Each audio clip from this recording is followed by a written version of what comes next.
uma mulher de prostituições e terás filhos de prostituição, porque a terra se prostituiu, desviando-se do Senhor. E Oséias, de maneira obediente, provavelmente não sem questionamentos, não sem dúvidas, não sem ira, não sem tristeza no coração, provavelmente coração muito pesado, mas com obediência, com entrega, com determinação. Versículo 3. Foi-se, pois, e tomou a Gomer, filha de Diblaim. É muito comum um personagem bíblico ser apresentado também juntamente ou com a sua região, onde ele morava, ou com a sua descendência. Então, Oséias tinha um pai chamado Beri, que nós não temos muito registros a respeito da família de Oséias e de Beri, mas quando é citada a linhagem, o pai, é porque sugere-se que era uma família de linhagem conhecida. E a Gomer é essa mulher, então, filha de Diblaim, que imediatamente já começa contando a história de que ela engravidou, concebeu e lhe deu um filho. Disse-lhe o Senhor: põe-lhe o nome de Jezreel. Jezreel significa Deus espalhará. E nós vamos entender o significado, por que Deus colocou. Então, Deus mandou casar com Gomer, que era uma prostituta, filha de prostituição, e também ter filhos de prostituição. No entanto, o primogênito, e aí você já começa a entender o que está por trás, o primogênito era um filho legítimo. Jezreel é filho de Oséias e Gomer é o filho primogênito, e Deus mandou colocar o nome de Jezreel, que quer dizer Deus espalhará. E a sequência diz: porque daqui a pouco castigarei pelo sangue de Jezreel. Ou seja, olha só como que o livro é profético, na medida em que vai trazendo à luz revelações acerca de Cristo. Castigarei pelo sangue de Jezreel. Então, dá a sugestão de que Jezreel vai morrer, vai ser sacrificado, o primogênito que derrama sangue em sacrifício. É uma menção clara de Jesus. A casa de Jeú, e farei cessar o reino da casa de Israel. Naquele dia quebrarei o arco de Israel no vale de Jezreel. Antes de continuar, eu só quero dar mais um panorama do contexto sócio-histórico, literário, para vocês conseguirem entender o que está por trás. Então, Oséias, ele viu muitas transformações durante o ministério profético no qual ele exerceu. Ele viu os povos inimigos assumir o controle de Israel e Judá. Isso aconteceu no meio dessa batalha de Deus com o povo, Deus dispersando, Deus tirando a sua bênção, Deus permitindo que o povo fosse punido, e ao mesmo tempo Oséias trabalhando nesse contexto, vivenciando um dilema familiar, né? E o povo de Israel e Judá sofrendo as consequências do distanciamento. A pregação de Oséias, ela reflete a inconstância do povo de Israel, e principalmente por causa da sua decadência moral. Durante a leitura do livro, nós não vamos ler, evidentemente, o livro todo, eu vou apontar apenas alguns versículos-chave, dentro de uma temática que eu construí aqui para tornar a coisa mais pedagógica, né? Mas, de qualquer maneira, vocês vão perceber que há menções claras, denúncias do que o povo se envolveu com sensualidade, se envolveu com bebedeira, e Deus, então, manda Oséias casar-se com uma prostituta para este profeta sentir na própria pele o que é estar casado com uma esposa infiel. Então, Deus sente dores com relação à infidelidade do povo, a sua esposa.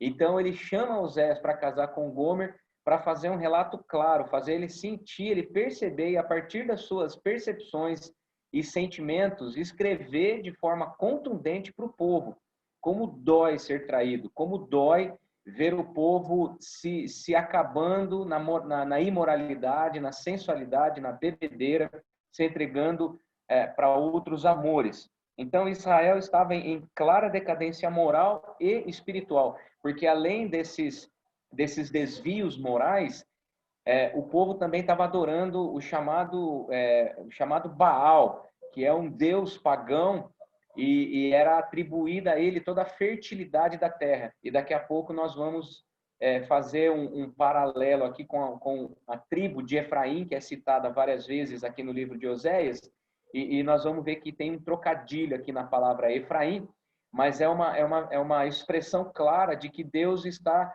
se contrapondo, Deus está se manifestando contra ao povo adorar a esse Deus chamado Baal, que é uma manifestação clara de todo o aspecto relacionado ao mal, tudo aquilo que é diabólico, satânico, das trevas, Baal e outros deuses pagãos acabam sendo Baal, provavelmente é a entidade pagã, os deuses pagãos, um dos deuses pagãos que mais atraiu a atenção do povo de Israel.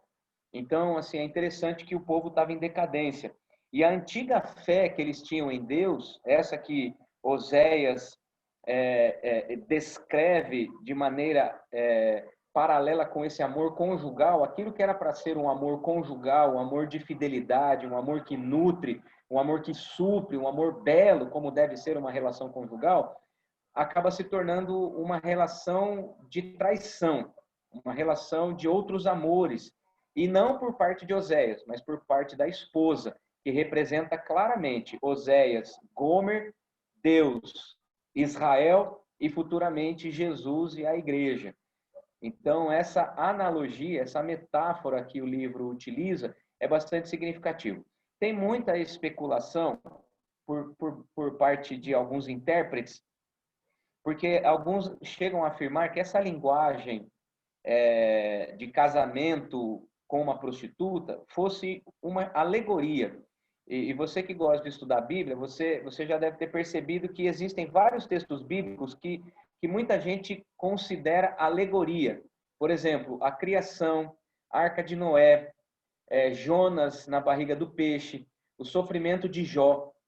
São alguns trechos bíblicos muito densos, complexos, cheios de significado, que você precisa estudar com bastante aparato confiável para você poder chegar a conclusões realmente esclarecedoras, porque senão você fica com uma imagem de que as coisas não são bem daquele jeito, né? Então, pela fé nós cremos, mas às vezes é superficial. Você não consegue responder algumas perguntas relacionadas a alguns trechos bíblicos, inclusive esse de Osés casando-se com uma prostituta. Por que que Deus, não é, faria um dos seus profetas casar-se com uma mulher de prostituição e ter filhos com ela, assumir filhos dela que não era exclusivamente dele? Enfim, mas a maioria dos estudiosos, teólogos e mesmo a teologia reformada considera o relato de Oséias como um relato verídico, que realmente aconteceu. Até porque tem muitas associações históricas. Aparece Oséias sendo um profeta relevante, longevo, portanto, assim, por bastante tempo ele trabalhou.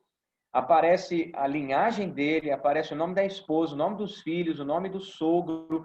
Então, assim, não há unanimidade, mas há muito indício de que essa tenha sido, de fato, uma história real, verdadeira, com começo, meio e fim, vivenciada entre os anos 760 a 720 antes de Cristo. Então, é um relato verídico, nós cremos que é, sim, um relato verdadeiro. Alguns propósitos, algumas características relacionadas ao livro.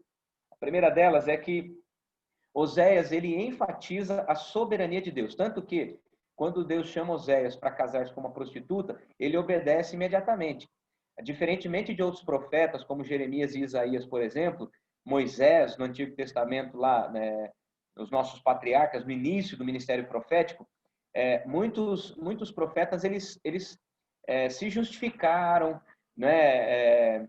O Gideão, né, também foi alguém que colocou empecilhos. Eu não posso, minha casa é pobre, minha linhagem não é real, eu não tenho condições. Jeremias falou assim: Senhor, eu não sei falar, não passo de uma criança. Isaías, ele falou: ó, quando eu vi o rei, eu achei que eu fosse ser consumido. Eu disse para Deus: eu habito no meio de um povo impuro, os meus lábios são impuros e agora eu estou vendo o rei. Então, é muito comum os profetas serem chamados para um determinado trabalho, ministério, e apresentarem as suas justificativas, como eu e você. A gente apresenta as nossas justificativas o tempo todo para não atender o propósito do Senhor. né? Mas Oséias, diferentemente de outros profetas, e até sendo chamado para um ministério até ainda mais desafiador de casar-se com uma prostituta, ele não se contrapõe e ele enfatiza, então, a soberania. Esse é um aspecto que não pode ser perdido de vista. Oséias enfatiza a singularidade do poder de Deus e da sua soberania. Um segundo aspecto é essa infidelidade que nós estamos falando. Então, deixa eu colocar aqui alguns pontos, né? Soberania de Deus, pois infidelidade do povo, né? Isso vai ficar claro, porque Deus faz, inclusive, Oséias casar com uma prostituta para ele sentir na pele a dor da infidelidade. Um terceiro aspecto está relacionado também à ênfase ou a necessidade de arrependimento. E nós vamos ver como que isso funciona. O arrependimento, ele não vem por reconhecimento próprio, ele vem por causa de uma chamada de Deus. Então, há uma necessidade de arrependimento, mas o povo não consegue se arrepender sozinho. Tem que haver uma chamada profética. E aí, Jesus vem cumprir esse chamado profético por meio do Espírito Santo, que testifica no nosso coração que precisamos nos arrepender dos nossos pecados e deixar Deus transformar as nossas atitudes. Aqui, um outro aspecto está relacionado a conhecer a Deus e ter intimidade com Deus. Dani, eu não sei se você chegou a enviar. Não, eu estou colocando todos de uma vez. Beleza.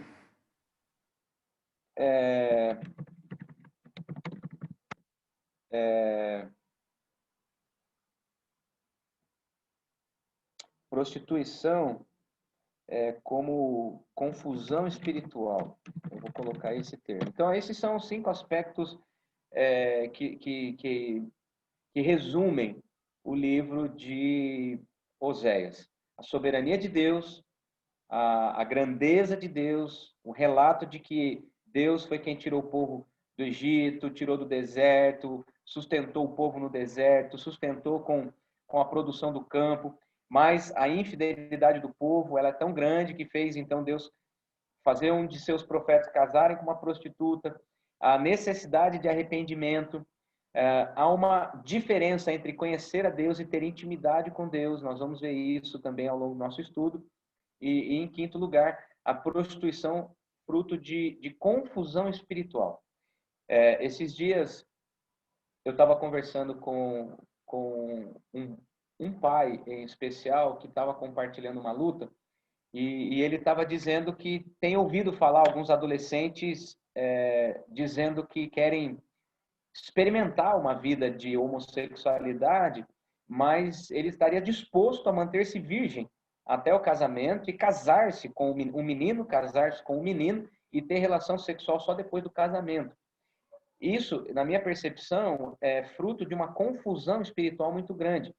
Porque então, assim, são pessoas que conhecem a Deus, mas não têm intimidade com Deus. Porque a intimidade com Deus permite que o Espírito Santo testifique aquilo que é pecado.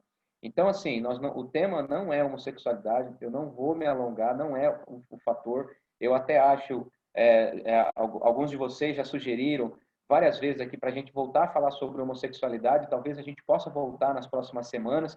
Fefe também e a Camila volta e meia falam, há uma necessidade, a gente volta e meia falar, né, sobre homossexualidade, mas essa prostituição sugerida aqui pelo livro profético, ele mostra essa confusão espiritual. E que eu tenho percebido pessoas que estão praticando pecado, achando que estão fazendo santidade.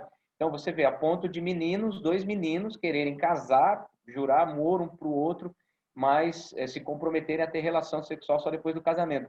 Então é uma confusão nítida, né? É uma confusão espiritual e de identidade. Então há uma diferença entre conhecer e ter intimidade e também essa confusão espiritual nos distancia porque a gente confunde, a gente acaba não entendendo o agir de Deus na história. Então, é importante a gente fazer esse paralelo a respeito dos livros, dos capítulos, porque nós temos a apresentação, uma contação de história nos capítulos 1, 2 e 3. E não necessariamente os capítulos 4 a 14 não são sequenciais a partir do 4. Então, o 1 a 3, ele é um resumo da história da família de Oséias. E o 4 a 14, ele conta a mesma história, mas com desdobramentos dos detalhes. Então, é importante, se você leu e se você deseja ler, e nós vamos fazer essa leitura panorâmica, você vai perceber que do 1 a 3 é um relato histórico resumido. E do 4 a 14 é o mesmo relato, só que com desdobramentos detalhados. Então, é muito importante você ter essa verdade sendo colocada para você realmente entender que a intenção de Oséias era contar rapidamente um resumo da história, a intenção do livro e depois os desdobramentos. A partir do capítulo 4, ele começa, então, a fazer esse relato autobiográfico, mas bastante detalhado. E o panorama assim, o que está por trás de tudo é a dor de amar alguém infiel. Cara, essa é a frase de ouro do livro de Oséias. É fazer com que todos nós sintamos a dor de Deus. Deus não é nenhum coitadinho que está no canto, o povo me abandonou, sofrendo de complexo de inferioridade. Deus não sofre, e eu já falei isso para vocês inúmeras vezes. Deus não tem crises de identidade, Deus não tem crises emocionais. Mas, a meu ver, como um marido apaixonado e fiel, amoroso, dedicado, ele espera que a sua esposa, a sua igreja, o povo de Israel também seja dedicado. Por isso mesmo, então, ele levanta esse livro profético para nos fazer entender que é muito doloroso você amar alguém que não está nem aí para você. Você amar alguém que vira as costas, alguém que se entrega para outros amores. Uma curiosidade. Há alguns anos atrás, viralizou na internet a entrevista de um pastor que estava incentivando as suas ovelhas, mulheres, a transarem com ele, tá? Isso apareceu em redes sociais, isso apareceu até no Fantástico há vários anos atrás. E a entrevista é muito curiosa, porque aparece algumas mulheres não identificadas, né, dizendo que o pastor era um homem sério e que ele tinha recebido uma revelação de Deus, que ele tinha a permissão de Deus para adulterar e tomar mulheres alheias. Interessante que a sua própria esposa, ele não compartilhou com ninguém, mas ele passou o rodo na esposa de um monte de irmão da igreja, né? Aí, um repórter foi fazer uma entrevista e ele citou o livro de Oséias. E ele leu o versículo 1. Gente, muito simples. O versículo 1 do capítulo 3. Então, uma pausa aqui para uma curiosidade. É o que dá você não entender as escrituras. Então, o repórter entrevistou duas mulheres e, na sequência, entrevistou o pastor, que deu a carona dele lá. Gente muito simples, tá? Gente muito simples, quase iletrada, mas não justifica. E ele, então, começou a dizer que Deus tinha revelado para ele que era para ele tomar mulheres casadas e adulterar com elas. E aí o repórter, curioso e também achando muito estranho, perguntou, mas onde você viu isso? Quem te falou isso? Ele está na Bíblia. E o cara abriu a Bíblia, Oséias, capítulo 3, verso 1, e disse, e leu, né? Disse-me o Senhor, vai outra vez, ama uma mulher, amada de seu amigo e adultera. Só que o infeliz, ele não percebeu que o adultera tem um acento agudo no U. Então não é vai e adultera. Ele está dizendo amada de seu amigo e adúltera. Infeliz. E ele, com base nesse versículo, passou o rodo na mulherada da igreja. Isso aí, gente, representa a ignorância. Claro que esse é um caso extremo. Viralizou, como tudo que viraliza tem um quê de curiosidade, tem um quê de inusitado, né? Tem um quê de inédito e espantoso. É óbvio que esse cara estava muito mal intencionado e usou um texto bíblico. Quando ele leu e em seguida o repórter foi ler. Peraí, deixa eu ler, deixa eu ver se é isso mesmo que está escrito. Até o próprio repórter achou estranho, está escrito na Bíblia isso. E ele leu, disse-me o Senhor, vai outra vez, ama uma mulher amada de seu amigo e adúltera. É adúltera, não adultera. Aí o homem pegou e falou assim, é verdade, eu acho que você tem razão, hein? O cara reconheceu que ele tinha errado a interpretação depois de ter adulterado. Então, gente, estou contando esse histórico justamente porque está relacionado com prostituição, com adultério, com infidelidade, fruto de uma má interpretação bíblica, de uma ignorância. Nesse caso, é uma ignorância do português, não é? É uma ignorância na pontuação, na acentuação. Mas foi muito infeliz o exemplo do irmão, evidentemente, tá certo? Então, vamos continuar lendo. Eu vou ler apenas o capítulo primeiro e o início do 2, porque ele conta praticamente um relato da história interessante. Então, nós já lemos do 1 ao 5, então volta lá, capítulo 1, versos a partir do 6. Tornou ela a conceber e deu à luz uma filha. Disse o Senhor a Oséias, põe-lhe o nome de desfavorecida, ou em outras versões está escrito não amada, ou ainda está escrito a versão original do hebraico, que é Lo-Ruama, porque eu não mais tornarei a favorecer a casa de Israel para lhe perdoar. Porém, da casa de Judá me compadecerei e o salvarei pelo Senhor, seu Deus, pois não o salvarei pelo arco, nem pela espada, nem pela guerra, nem pelos cavalos, nem pelos cavaleiros. Depois de haver desmamado a desfavorecida, concebeu e deu à luz um filho. Então, eles já tinham Jezrael, ou Jezreel, depois eles tiveram a desfavorecida, ou Lo-Ruama, e depois, quando ela já estava desmamada, a Gomer engravidou de novo, e agora disse o Senhor a Oséias, põe-lhe o nome de não meu povo, porque vós não sois meu povo, nem eu serei vosso Deus. Não meu povo, ou não povo meu, e no hebraico original, Lo-Ami. Todavia, o número dos filhos de Israel será como a areia do mar, que se não pode medir nem contar. E acontecerá que no lugar onde se lhes dizia, vós não sois meu povo, se lhes dirá, vós sois filhos de Deus, ou do Deus vivo. Os filhos de Judá e os filhos de Israel se congregarão e constituirão sobre si uma só cabeça e subirão da terra, porque grande será o dia de Jezreel. E na sequência, o primeiro verso do capítulo 2 está junto com o último versículo do capítulo 1.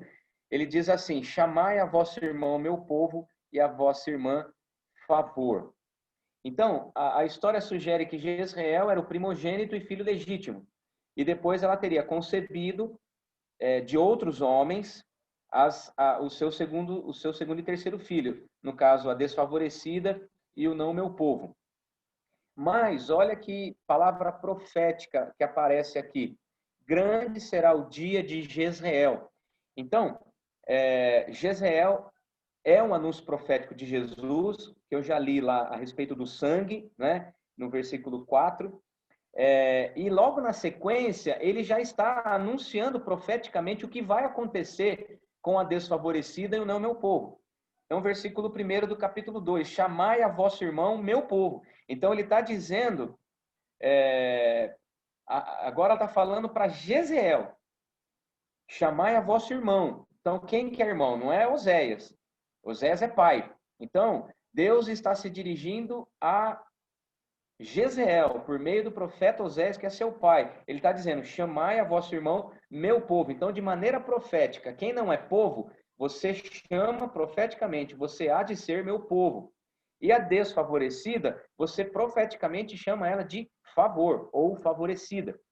Então, olha como é interessante. Jezreel é o filho legítimo, primogênito, que em algum momento teria seu sangue derramado, e ele transformaria a realidade dos filhos ilegítimos. Jezreel, o filho mais velho, o primogênito, derramando sangue, ele está trazendo consigo essa responsabilidade de mudar a sorte dos irmãos, filho da rebeldia, filho da prostituição, portanto, filhos ilegítimos, filhos bastardos. é uma menção clara de Jesus e nós. Nós somos filhos bastardos, nós somos filhos tidos de forma natural. E Jesus transforma a nossa natureza em espiritualidade. Porque nós nascemos em pecado, a gente já estudou isso várias vezes, nascemos em pecado e fomos concebidos por meio de uma natureza humana pecaminosa. Mas Jesus transforma a nossa natureza. Então, nós éramos desfavorecidos, nós não éramos povo, e Jesus é quem traz essa realidade. Então, no livro de Oséias, a gente tem 4 grandes temas relacionados ao anúncio profético de Jesus, né? O primeiro deles é uma menção clara a respeito do julgamento que haveria de acontecer. Então, esse julgamento acontece com o povo de Israel, mas vai acontecer também no grande dia, na volta de Cristo. Fala também a respeito da certeza da restauração, que aconteceu de fato com o povo, mas que seria de fato uma restauração espiritual na vinda de Cristo. Essa relação relacionada a noivo e noiva, também Oséias e Gomer, e Javé e o povo de Israel, e o noivo e a noiva, Jesus e a igreja. Então, esse também é um tema que claramente aponta para Jesus, e nós vamos ver também que anuncia um descendente de Davi, o trono de Davi, Davi reinará. Então, no livro de Oséias também anuncia-se a vinda de alguém que viria para reinar da linhagem de Davi. E como a gente sabe, 14 gerações, mais 14 gerações, mais 14 gerações, a gente chega de Davi até Jesus, né? Então, são números perfeitos apontando para a vinda de Cristo, de forma corpórea e humana. Deus em Cristo é 100% humano e 100% Deus. Então, esses 4 apontamentos aqui, temas, mostram a respeito de Cristo em Oséias.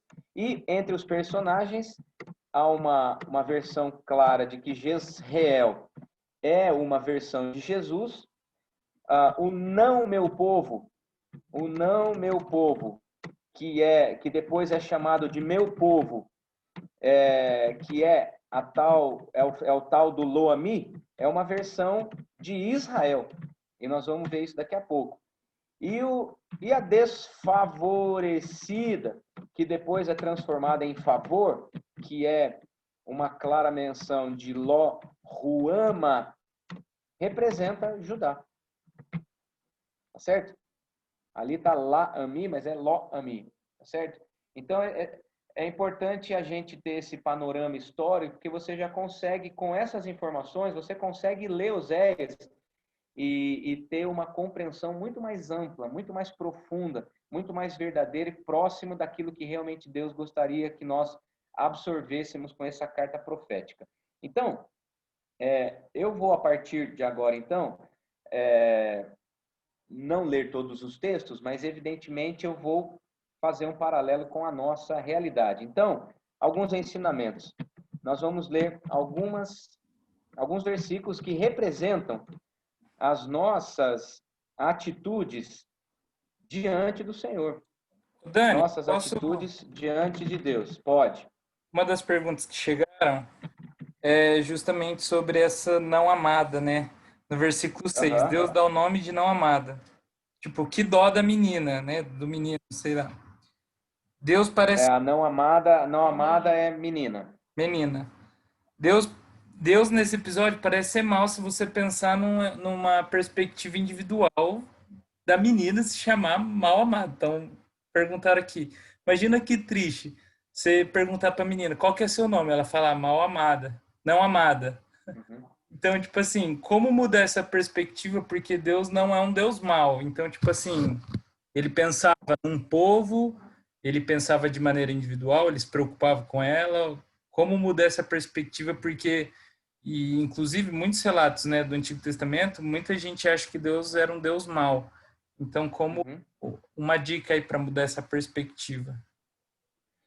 Tá, eu ia tratar desse assunto um pouco mais à frente, para não causar nenhum tipo de expectativa e a gente já responder essa questão. Eu peço que vocês abram no capítulo 2, verso 23.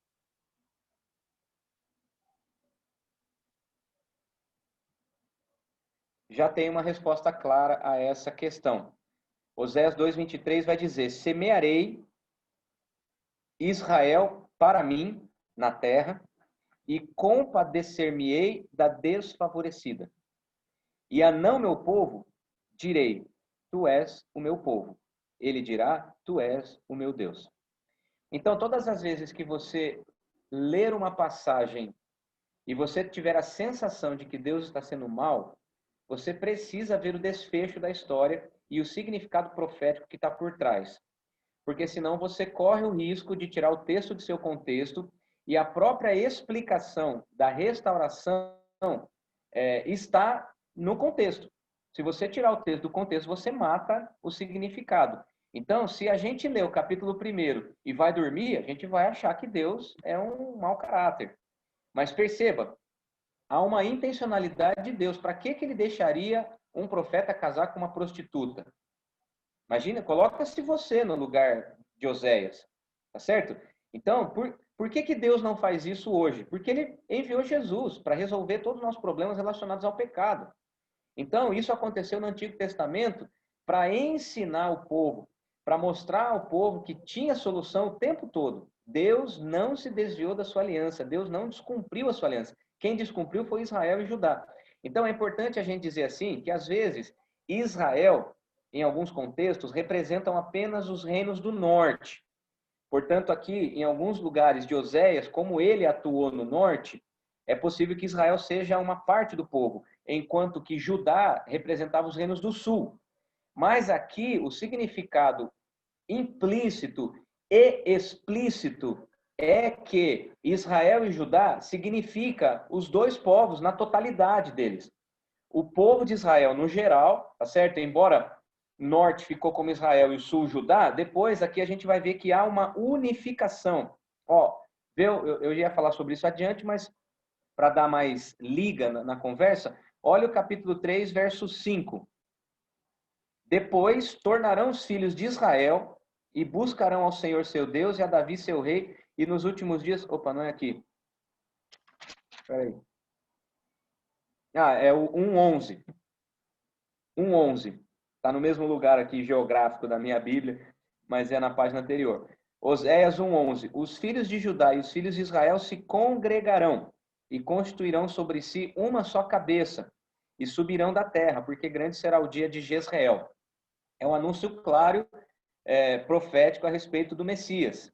E Israel do norte e Judá do sul se uniria para todos eles serem apenas o povo de Israel. Israel representando a igreja, o povo de Deus do Antigo Testamento e o povo de Deus de sempre. Então, Israel representa nós. E aí você já tem uma menção clara de que Israel e Judá se unificariam e teriam sobre si um cabeça, constituirão sobre si uma só cabeça, subirão da terra porque grande será o dia. Então, o grande dia, Jezreel, é um apontamento claro de Jesus que viria para salvar a totalidade da igreja, a totalidade do povo de Israel, sendo ele o seu cabeça, tá certo? Então, não tire o texto do contexto. Todas as vezes que você tiver a percepção de que Deus está sendo mal, você precisa continuar estudando e buscar aparato científico, aparato de comentários bíblicos, de editoras respeitadas, tá certo? De preferência de linha reformada, para não abrir muito leque e trazer confusão nas interpretações doutrinárias, mas você vai perceber que o próprio texto, em seu contexto, vai trazer respostas claras de que o propósito final de Deus é amor, é compaixão, é fidelidade, é restauração. Tá certo? Responde a pergunta? Top, fera. Então vamos lá. Eu coloquei aí então, vou colocar de novo aqui para a gente dar uma sequência. Então, lições para nós. Vamos ver então algumas. Eu vou colocar, como eu sou bonzinho, eu vou colocar aqui um resumo que eu fiz, tá? e esse estudo não é de hoje, eu apenas incrementei ele hoje, mas olha o que diz, ó, capítulo 2, verso 2. Repreendei vossa mãe, repreendei-a porque ela não é minha mulher, e eu não sou seu marido, para que ela afaste as suas prostituições de sua presença e os seus adultérios de entre os seus seios. Então percebe que Deus está falando, repreendam a mãe de vocês porque ela é uma prostituta e ela está se embriagando com homens entre os seus seios. Verso 3. Para que eu não a deixe despida e a ponha como no dia em que nasceu e a torne semelhante a um deserto. Então, versos 2 e 3 fala a respeito a nós, as nossas atitudes, que nós não mandamos os nossos amores embora. Nós sabemos que existem alguns pecados de estimação, nós sabemos que tem algumas coisas que nos distanciam do Senhor e nós não mandamos embora os nossos amantes, certo? Isso é uma metáfora. E nós acabamos por abandonar Deus. E quem acaba sendo abandonado somos nós, para que eu não a deixe despida. Então Deus, Oséias, eu falei que esse é um ponto central de Oséias, é a soberania de Deus. Então, a Gomer, portanto, essa mulher adúltera, ela pode até abandonar o seu amado, mas quem vai ficar nua será ela. Quem se prostitui paga o preço da prostituição, de ser abandonada, ser exposta. Então, esse despimento e ser deixada no deserto é abandono e exposição, né? Então, assim, no versículo 5, a gente perde a vergonha, pois sua mãe se prostituiu, aquela que os concebeu ouve-se torpemente, porque diz, irei atrás de meus amantes, que me dão o meu pão e a minha água, a minha lã e o meu linho, o meu óleo e as minhas bebidas. Eu quero fazer uma menção clara, porque enquanto eu estava lendo aqui, me veio uma imagem clara. Talvez a gente não se sinta aqui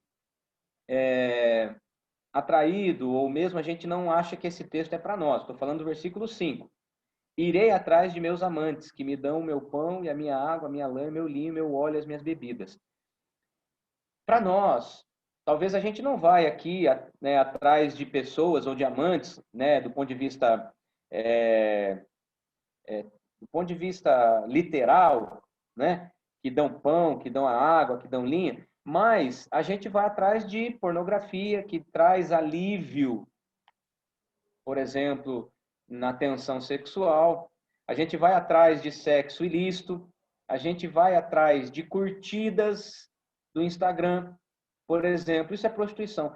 Para mim, assim, o que Deus confirmou no meu coração, que quando uma menina coloca um shortinho, vai dançar no Instagram, mostrar suas curvas numa rede social, ela está se prostituindo atrás de curtidas e seguidores, certo? Eu estou falando isso com muito temor e tremor, porque eu vejo nitidamente que a prostituição atual da juventude no Instagram talvez não tenha retribuição financeira, né? No caso da Gomer tinha pão, água, lã, linho, óleo e bebidas. Mas a prostituição atual, mais próxima de vocês, é sim, sair, depois levar carona para casa, até a conta paga, uma roupa que se compra, um mimo, ou seja, existem várias formas de prostituição hoje em nossos dias. Pulando um pouquinho, nós vamos, eu estou só tematizando aqui, mas ainda para falar das nossas atitudes, no capítulo 4, versículo 6, mostra a nossa teimosia, não é? Capítulo 4, verso 6. O meu povo está sendo destruído porque lhe falta conhecimento. Porque tu, sacerdote, rejeitaste o conhecimento, também eu te rejeitarei para que não seja sacerdote diante de mim. Visto que te esqueceste da lei do teu Deus, também eu me esquecerei de teus filhos. Então Deus está falando aos profetas, aos sacerdotes do povo de Israel, que eles são teimosos. Vocês têm a oportunidade de estarem diante de mim e vocês estão fazendo festas com bebedeiras e orgias. Olha o versículo 11. A sensualidade, o vinho e o mosto. O mosto aqui é aquela borra, é a sobra do vinho, né? Ou seja, a sensualidade e a bebedeira tiram o entendimento. Ou seja, a sensualidade e a bebedeira trazem embriaguez. É o que o apóstolo Paulo vai dizer lá, não vos embriagueis com vinho, né, no qual há desentendimento, dissolução, mas enchei-vos do Espírito Santo. É uma forma de interpretar também o ensino paulino, com base em Oséias, porque a sensualidade e a bebedeira estão muito próximas, elas uma atrai a outra, e ambas trazem desentendimento, trazem ignorância, distanciamento de Deus, e Deus está fazendo anúncio claro aos profetas de que eles não tinham de fazer isso. Versículo 18 ainda do capítulo 4. Tendo acabado de beber, eles se entregam à prostituição. Os seus príncipes amam apaixonadamente a desonra. Então, Deus está falando de príncipes que amam a desonra. Ou seja, é uma vida de desonra, é uma vida de paixão por aquilo que é errado. Vamos agora para o capítulo 6, versículo 4. Que te farei, ó Efraim? Que te farei, ó Judá? Porque o vosso amor é como a nuvem da manhã e como o orvalho da madrugada que cedo passa. Ou seja, é uma paixão passageira. A cerração do amanhecer, para Deus, representa o amor do povo de Israel. Um amor frágil, um amor passageiro, um amor que acaba a qualquer momento. Capítulo 7, verso 1. Quando me disponho a mudar a sorte do meu povo e a sarar Israel, se descobre a iniquidade de Efraim, como também a maldade de Samaria. São regiões ali relacionadas ao povo, porque praticam a falsidade. Ou seja, somos mentirosos, somos traidores, somos falsos. Versículo 4. Todos eles são adúlteros, semelhantes ao forno aceso pelo padeiro, que somente cessa de atiçar o fogo, desde que sovou a massa até que seja levedada. Ou seja, Oséias, Deus, por meio de Oséias, está dizendo que nós somos falsos, temos amor passageiro, somos traidores, somos adúlteros. Então, essa é a lição de Oséias para nós. Agora, num segundo momento, quais são, então, algumas atitudes de Deus em nosso favor? Para a gente não achar, então, que Deus é mau, que Deus está fazendo a gente pagar a conta dos outros. Então, olha só o que eu coloco aí. Atitudes de Deus em nosso favor. Vamos voltar para o capítulo 2, agora o versículo 14. Deus sempre busca seduzir a sua igreja novamente. Portanto, eis que eu a atrairei. E esse atrair aqui, do ponto de vista, dentro do contexto, é uma atração afetiva, é uma atração amorosa, é uma atração para que haja uma relação sexual.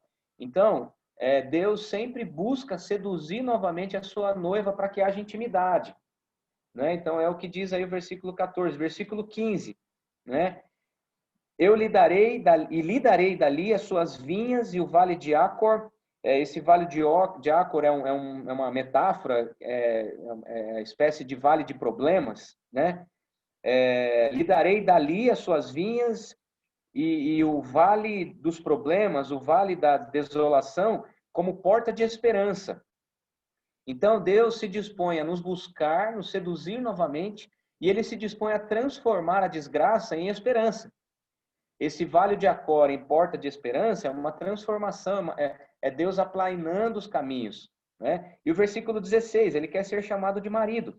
Naquele dia, diz o Senhor, ela me chamará meu marido, e já não me chamará meu Baal. Olha como a confusão do povo foi grande, porque Deus se dirigia a Deus dizendo meu Baal.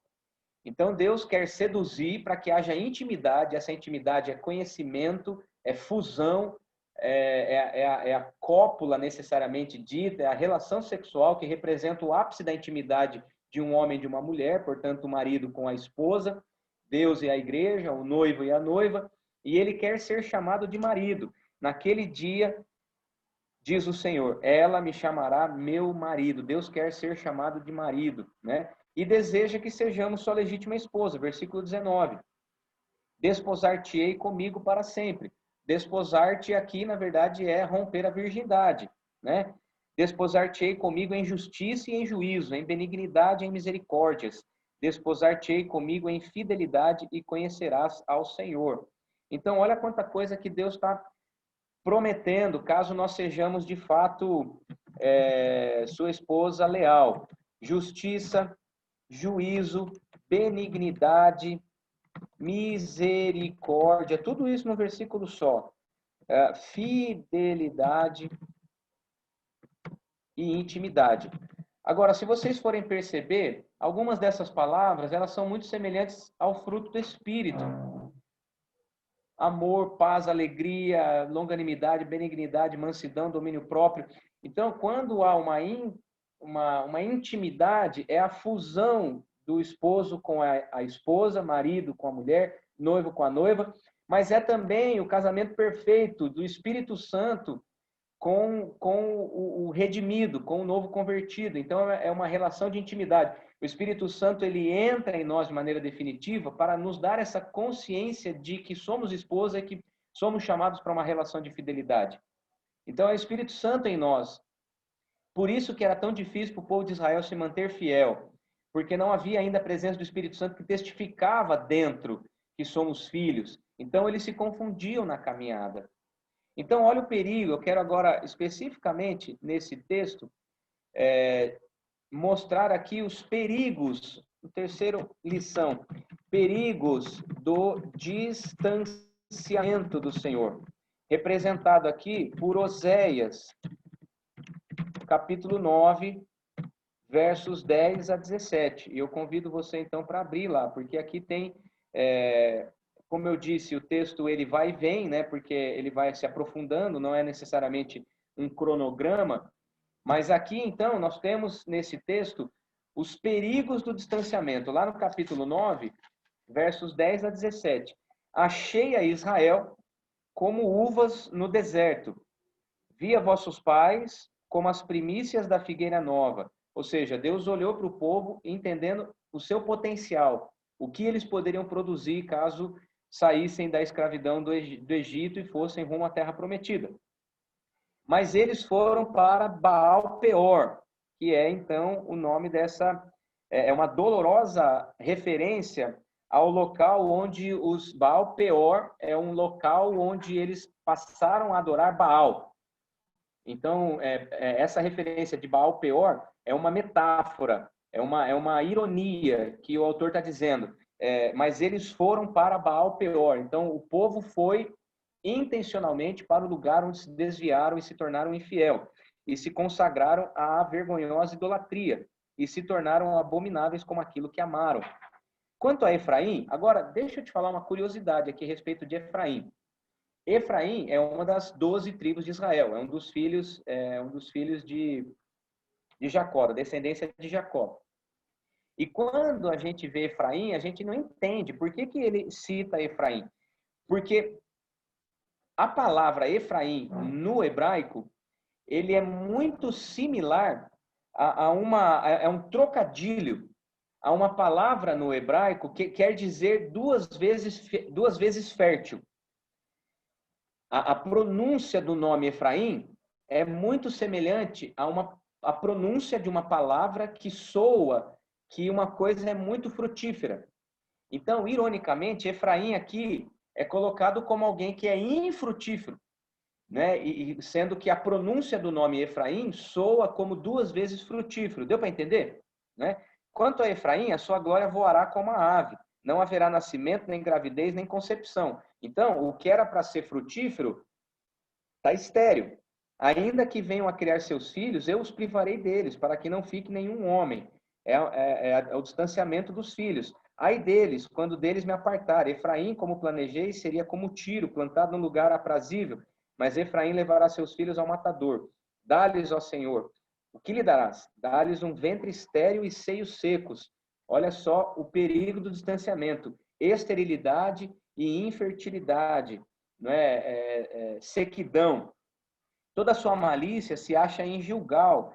Gilgal é uma referência irônica também, porque foi onde o povo se preparou para a batalha de Jericó. Porque ali passei a aborrecê-los, por causa da maldade das suas obras, os lançarei fora da minha casa, já não os amarei, todos os seus príncipes são rebeldes, ferido está Efraim, secaram-se as suas raízes, não dará fruto. Ou seja, o meu Deus, versículo 17, os rejeitará porque não ouvem e andarão errantes entre as nações. Então, Deus está, por meio do profeta Isaías, dizendo: vocês se distanciaram e vocês estão por conta própria. E estar por conta própria é estar em infertilidade, em sequidão, em abominação. Agora, para finalizar e a gente deixar aí também um tempo para perguntas. Algumas, aqui um quarto e último ensinamento, promessas de Deus para nós em Oséias. Olha que coisa linda. Agora eu volto, peço para você voltar. Peço para você voltar, então, no capítulo 2, os versos 18 a 20. Oséias 2, 18 a 20. Naquele dia farei a favor dela aliança com as bestas feras do campo. Aqui, aliança com as bestas feras quer dizer que não haverá destruição. Os animais mais ferozes do campo estarão andando em harmonia. O profeta Isaías também utiliza essa expressão, dizendo que a ovelha e o leão pastarão juntos, né? Então, naquele dia farei a favor dela aliança. Então, Deus está prometendo aliança. Esta é uma promessa clara no livro de Oséias. Aliança de amor, compaixão e fidelidade, aí nos versos 2 a 20. Então, no verso, e aí eu já dei o spoiler, mas no capítulo 2, verso 23, ele promete amar mesmo sendo desfavorecido e errante pela terra, no caso, não o meu povo. E essa expressão, não o meu povo, está relacionada aos gentios. Essa palavra aparece no hebraico e representa gente, né? Então, os gentios do Novo Testamento, o povo de Israel está representado ali mais por judeus, e esse não meu povo, esse povo desprezado, não reconhecido como filho, bastardo, são gentios. Portanto, somos todos nós. Então, ele promete amar e mudar a sorte de quem é desfavorecido e não filho legítimo. Capítulo 3, verso 2, um dos textos lindos. Comprei-a, pois para mim. Então, Deus promete comprar-nos de volta. E aí, aqui é colocado aqui 15 barras de prata, 150 quilos de cevada, né, como preço pela compra, mas evidentemente é uma metáfora. Deus está prometendo que no momento oportuno ele vai comprar de volta. Agora, o capítulo 6 é um dos textos mais lindos da Bíblia. E já foi motivo de canções. Capítulo 6. Vinde e voltemos para o Senhor. Essa talvez seja a grande chamada profética de Oséias. Vinde, voltemos ao Senhor, porque Ele nos despedaçou e nos sarará. Imagina vocês entrando na cabeça de Oséias, casando-se com uma prostituta, tendo filhos bastardos, e de repente ele grita para o povo: ei, vinde, venham, vamos voltar para o Senhor, porque Ele nos despedaçou, mas Ele vai nos curar. Foi Ele mesmo quem fez a ferida e vai ligar. E aí, um anúncio profético, apontando para o Messias, versículo 2. Depois de 2 dias nos revigorará, ou seja, na morte nós seremos revigorados, e ao terceiro dia, a ressurreição, nos levantará e viveremos diante dele. É um relato claro, um resumo da salvação que nós temos na morte e na ressurreição. E viver diante dele é essa proposta de conhecer e, mais do que conhecer, continuar conhecendo, prosseguir em conhecer e ter intimidade. Verso 3, conheçamos e prossigamos em conhecer ao Senhor. Como a alva, a sua vinda é certa, anúncio messiânico, e ele descerá sobre nós como a chuva serôdia, que rega a terra, ou seja, com aquela a chuva, chuva certeza. A palavra serôdia aqui, nesse contexto, é aquela chuva que vem com certeza, para irrigar no tempo oportuno a terra. Então, ele promete nos curar, nos perdoar, nos fortalecer, nos levar a fazer a sua própria vontade, desde que a gente viva em constante conhecimento, não distanciamento, intimidade, viver diante dele. Capítulo 7, verso 13, mais um anúncio profético de que haveria salvação, né? 7:13. Ai deles, porque fugiram de mim, destruição sobre eles, porque se rebelaram contra mim. Eu os remiria. Esse remir aqui é comprar de volta. Então, isso não acontece especificamente com o povo de Israel. Deus está dizendo, se vocês fossem fiéis, eu remiria vocês, eu compraria vocês de volta. Mas como vocês se perderam, no momento oportuno vai ter uma aliança superior. Então, Deus promete que faria, faz historicamente vários episódios de restauração do povo, mas a aliança superior e, de fato, a restauração final se dá com Jesus Cristo, a aliança superior. Então, no capítulo 11, já finalizando, capítulo 11, versos 8 a 9, como te deixarei, ó Efraim? Como te entregaria, ó Israel? Como te faria como a Admá? Admá e Zeboim, como fazer-te um Zeboim? São duas cidades vizinhas de Sodoma e Gomorra que foram destruídas naquele episódio junto com Sodoma e Gomorra. Meu coração está comovido dentro de mim. Gente, eu vou dizer isso de novo. Ouça Deus dizendo para você e para mim: meu coração está comovido dentro de mim. As minhas compaixões a uma se acendem. Não executarei o furor da minha ira. Não tornarei para destruir a Efraim, porque eu sou Deus e não homem, o santo no meio de ti. Não voltarei em ira. Guarde isso no teu coração. Meu coração está comovido dentro de mim. Olha o que Deus está falando para mim e para você. Deus está falando para você: o meu coração está comovido dentro de mim. Eu não vou te punir. Eu não vou fazer você sofrer. Você está salvo. E para finalizar, capítulo 13. Aí, o capítulo 12 é uma pausa, só para citar Jacó como modelo para o povo de Israel. Capítulo 13, verso 5. Eu te conheci no deserto, em terra muito seca. E o 6. Quando tinham pasto, eles se fartaram. E uma vez fartos, ensoberbeceu-se-lhes o coração. E por isso se esqueceram de mim. Então, assim, Deus está dizendo que mesmo quando a gente se esquecer dele, ele vai cuidar de nós. Tem um texto de Isaías: pode uma mãe esquecer-se do filho que ainda mama, né? Mas ainda que essa venha a se esquecer, né, eu todavia não esquecerei de ti. É um texto clássico que também já virou música, mas pode parecer um absurdo uma mãe se esquecer do filho do ventre, do filho que ainda mama. Mas mesmo que aconteça o absurdo de uma mãe abandonar o seu filho recém-nascido, Deus, todavia, não vai nos abandonar. Mesmo quando a gente está no deserto, mesmo quando a gente ainda não conhece, Ele já está preparando algo poderoso para nós. E aí, de fato, finalizando o capítulo 14, verso 8. Ó Efraim, que tenho eu com os ídolos? Deus está dizendo assim: eu não estou nem aí se vocês querem adorar outros deuses. Eu sei quem eu sou, eu sei quem são vocês, o que tenho eu com o Baal e todos esses ídolos de madeira que vocês adoram. Eu te ouvirei e cuidarei de ti. Sou como um pinheiro verde. De mim procede o teu fruto. Ou seja, provisão, fidelidade, cuidado eterno é o que Deus nos promete por meio do profeta Oséias. O que vocês acharam?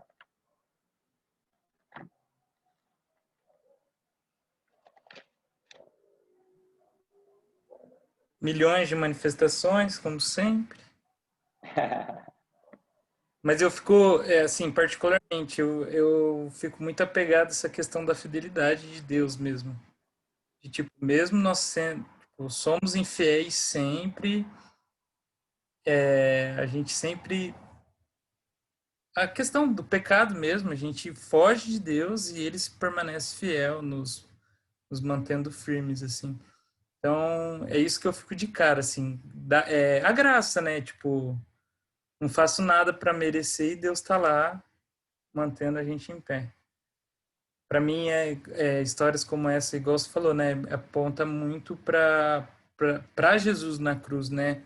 Então, quando a gente lê dessa maneira, a gente vê que é atual o Antigo Testamento. Então, é isso mesmo. Eu fico constrangido mesmo com a graça de Deus, com esse amor derramado, e que isso seja combustível mesmo, né? Da gente se aproximar e obedecer em amor e não por lei, né? A gente obedecer porque a gente ama o Pai e a gente quer estar perto dele e não porque é uma obrigação a gente obedecer. Uhum. Eu vou, sinceramente, assim, essa frase,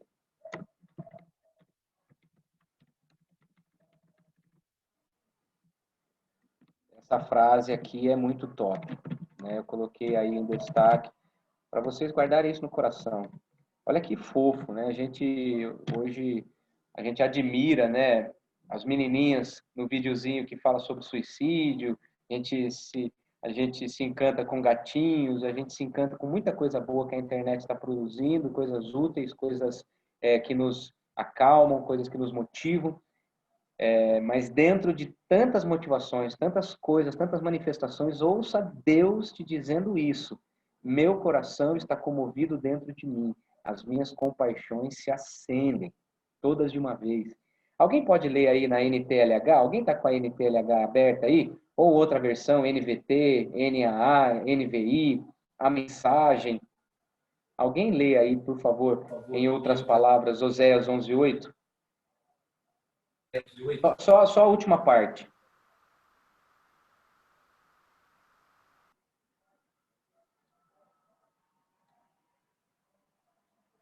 Quem pode ler? Eu tenho a NTLH, quer que eu leia? Pode ler. Israel, como poderia eu abandoná-lo? Como poderia desampará-lo? Será que eu o destruiria como destruí Admá? Ou faria com você o que fiz com Zeboim? Não, não posso fazer isso, pois o meu coração está comovido e tenho muita compaixão de você. Que fofo, não? Olha aí. Que amor, né? Que coisa linda. Alguma outra versão, um pouco diferente? Pergunta. Eu acabei de responder, mas o que significa Admá e Zeboim? Vamos ver quem está ligado.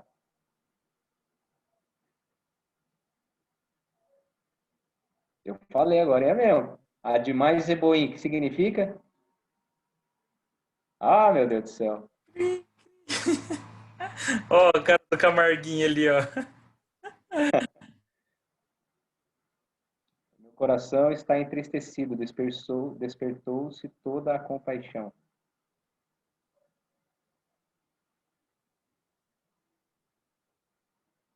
Ninguém vai lembrar, meu Deus, acabei de falar, que está no versículo 8, no começo. Admá e Zeboim. Ninguém? Ai, crê em Deus, Pai.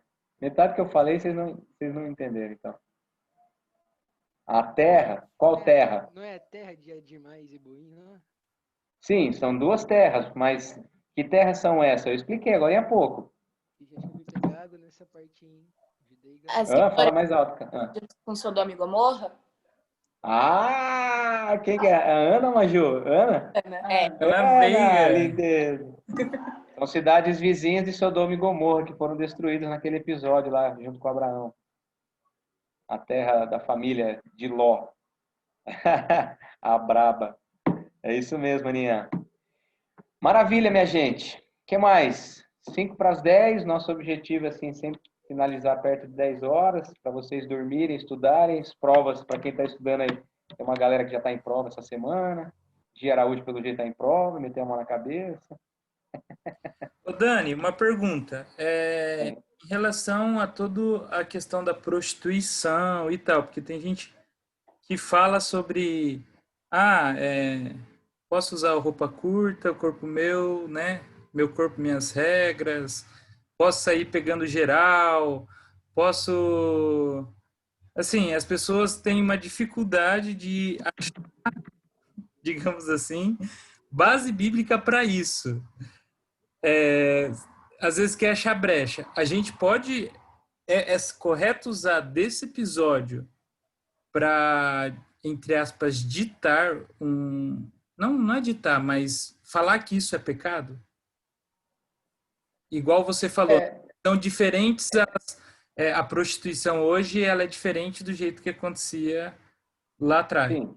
Mas eu posso, esse texto dessa história, para justificar que isso é pecado? Bom, eu penso que não só esse texto, como toda a Bíblia, tudo aquilo que é ensino bíblico para gerar fidelidade, precisa ser considerado dentro da atualidade, dentro do ensinamento. Então, vamos falar especificamente dessa questão relacionada à roupa sensual. Vamos falar de decote, saia curta, shortinho mostrando a polpa da bunda e assim por diante. Porque, assim, a mídia, as novelas... Gente, eu estou assustado, sério mesmo. A gente está vendo muita série Meu, eu até agora não vi nenhuma série que não tem beijo lésbico, beijo gay, que não tenha relação sexual, que mostra peitinho.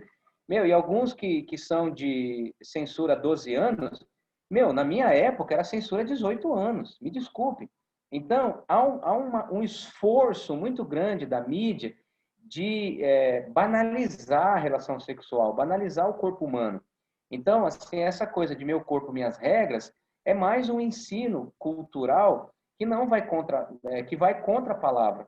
Então, essa infidelidade, essa prostituição de Gomer, ela representa o amor de Deus e o quanto que ele se fica dolorido de ver os seus filhos, as suas filhas se prostituindo, se oferecendo para o pecado. Então, o texto clássico, né, de Coríntios, quer comais, quer bebais ou qualquer outra coisa façais, fazei tudo para a glória de Deus, que inclusive, eu sempre falo isso, né, até por honra ao seu Emanuel e à dona Silvia Góes, é o lema do Colégio PGD, né, é esse texto bíblico, para a glória de Deus, né? Quer comais, quer bebais ou qualquer outra coisa façais, quer se vestir. Então, é muito simples. Com decote até aqui, com saia curta, com short curto, você faz essa oração. Jesus, estou me vestindo para glorificar o teu santo nome e abençoar as pessoas que me virem. Se a pessoa conseguir fazer essa oração, ela está fora. Está fora. A pessoa não está convertida. Essa pessoa ela está convencida de que Deus é esse cara que está tudo bem, ser infiel e ser se vender assim, né, para a sensualidade. Vocês sabem, eu estou dizendo isso para vocês há bastante tempo. Esse discurso de santidade, daqui a pouco, ele vai ser considerado um discurso extremista, um discurso de ódio, religiosidade barata. Mas a santidade não se negocia, nunca se negociou. A sensualidade e a bebedeira continua sendo um problema hoje. É muito comum, nos postos de combustível, você vê molecada comprando e bebendo ali mesmo, entendeu? Não vamos entrar aqui no mérito da questão da quantidade, pode ou não pode, com pai, sem pai, maior ou menor de idade. São muitos detalhes, não estou aqui para isso, né? A gente está falando assim acima, estou falando de princípios, né? Relacionados a glorificar a Deus. Então é muito simples, você põe uma roupa e fala assim, ó, com essa roupa estou glorificando ao Senhor. E aí você percebe que você vai atrair as atenções de quem? Dos irmãos da fé ou dos moleques? Aí pega Instagram, cara. Instagram, meu, é uma pouca vergonha, é prostituição. Cara, eu sou casado, tal, daqui a pouco a minha filha, que é uma menina linda, tá ficando com um corpinho escultural, provável daqui a pouco vai entrar na puberdade também, vai ter as transformações que ela tem, e eu vou pagar esse preço de ver os meus filhos nas redes sociais. Daqui a pouco vocês estão acompanhando a Beatriz, falando, nossa, quem te viu, quem te vê, hein, pastor? Você já viu o Instagram da tua filha? Você já viu a postagem do Daniel? Cara, eu estou sujeito a isso, óbvio que eu estou sujeito a isso, mas eu não vou deixar de ensinar para ela, não vou deixar de ensinar para ele. Toma cuidado, o que você faz na rede social é exatamente quem você é. Não tem mais dissociação, eu sou na rede uma coisa, eu sou na vida real outra coisa. Não, santidade é santidade, na presença e na ausência, e a gente fala isso o tempo todo, né? Que a santidade é um projeto comunitário. A minha santidade tem a ver com você e a tua santidade tem a ver comigo, né? Então, esse lance de meu corpo, minhas regras, já tem a ver com ativismo, já tem a ver com extremos, né? Meu corpo é para a glória de Deus, nós somos templo do Espírito Santo, a gente tem que usar para a glória de Deus. Então, não são as minhas regras, é aquilo que agrada o Senhor, né? Eu penso dessa forma.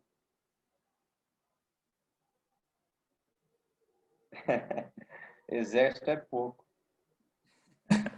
A triagem é o AMP. Fechou, galera? Mais alguma pergunta? Mais alguma coisa? Vou parar a gravação em 3, 2, 1, então, hein? Dá um tchau para a câmera.